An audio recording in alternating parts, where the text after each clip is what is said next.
Je suis Roland Kwemen, coach et formateur en leadership, fondateur du cabinet Go Ahead Africa Limited.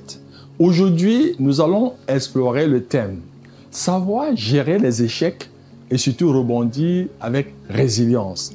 Mais avant d'entrer dans le vif du sujet, permettez-moi de vous poser quelques questions. Avez-vous déjà vécu un échec qui vous a laissé découragé? Comment réagissez-vous face aux revers et surtout aux déceptions? Et enfin, savez-vous que l'échec peut être une opportunité de croissance et même de renouveau? L'échec est souvent perçu comme quelque chose de négatif, un signe d'incompétence ou de manque de préparation. Cependant, eh oui, l'échec est en réalité une partie inévitable de la vie et du processus de réussite. J'aime d'ailleurs rappeler que l'échec est le frère jumeau du succès. Il peut être une source précieuse d'apprentissage et de croissance personnelle lorsque nous comprenons que l'échec n'est pas la fin, mais une étape dans le cheminement vers le succès. Nous pouvons l'aborder avec une perspective beaucoup plus positive et constructive. Alors, l'impact de l'échec dépend de notre perception et surtout de notre réaction face à celui-ci. Plutôt que de nous laisser abattre, nous pouvons choisir de voir l'échec comme une opportunité pour nous améliorer et surtout pour ajuster notre approche. Rebondir après un échec nécessite de la résilience, du courage, cette capacité à se relever après des difficultés.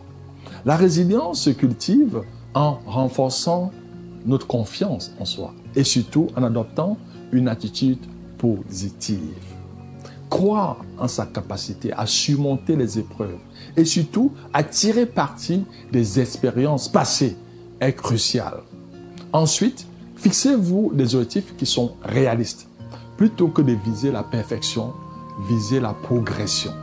Chaque petit pas en avant est un signe de résilience. Apprenez à gérer le stress et surtout à gérer nos émotions. La résilience n'est pas l'absence de stress, non, mais c'est la capacité à gérer efficacement ce dernier.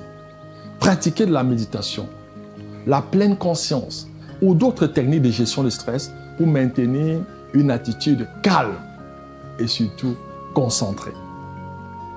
Enfin, il est important de célébrer les petites victoires. Chaque succès, aussi petit soit-il, est une preuve de votre capacité à rebondir, mais surtout à avancer. La question centrale de notre session d'aujourd'hui, comment pouvons-nous mieux gérer les échecs? Voici 5 astuces pratiques qui vous aideront.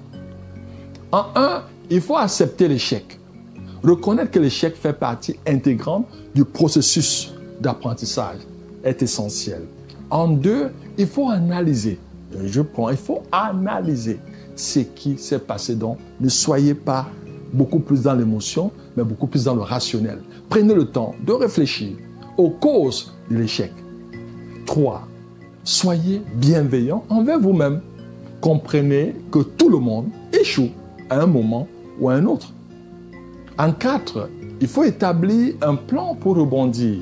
Utilisez les leçons apprises pour élaborer une nouvelle stratégie et surtout continuer à avancer. Comme disait Martin Luther King, no matter what, keep moving. Entourez-vous de soutien. Avoir des personnes qui vous encouragent, qui vous soutiennent, peut faire une énorme différence dans votre capacité à rebondir. Chers leaders, nous sommes arrivés au terme de cette session de coaching. Que pouvons-nous retenir? 1. L'échec comme levier de croissance. Comprendre que chaque échec est une opportunité d'apprentissage et de développement. 2. Une réflexion proactive sur les leçons tirées après chaque revers. Il est essentiel de se poser les bonnes questions, puisque dans ce processus, les questions sont plus importantes que les réponses, pour en tirer des enseignements et ajuster les comportements ou les actions afin de réussir dans les prochains défis.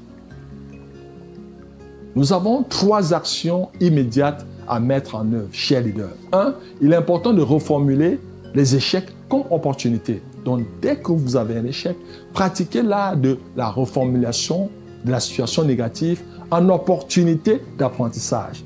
2. Il est important de mettre en place des moments de réflexion après chaque revers. Prenez un moment pour réfléchir après un échec ou un revers et notez les leçons apprises et planifiez des actions concrètes pour améliorer votre approche la prochaine fois. Et en 3, pratiquez la gestion émotionnelle. Ça revient. Exercice de respiration profonde, de méditation pour mieux gérer les émotions négatives qui peuvent surgir après chaque échec. J'aimerais enfin partager avec vous ce proverbe africain. Ce n'est pas parce que le léopard a été vaincu qu'il ne combattra pas de nouveau. Cette sagesse nous rappelle l'importance de ne jamais abandonner et de toujours se préparer à se relever, peu importe la difficulté. À titre de rappel, les leaders d'impact sont des apprenants. S'ils cessent d'apprendre, ils cessent de devenir la meilleure version d'eux-mêmes. Je vous encourage à passer de la motivation à l'action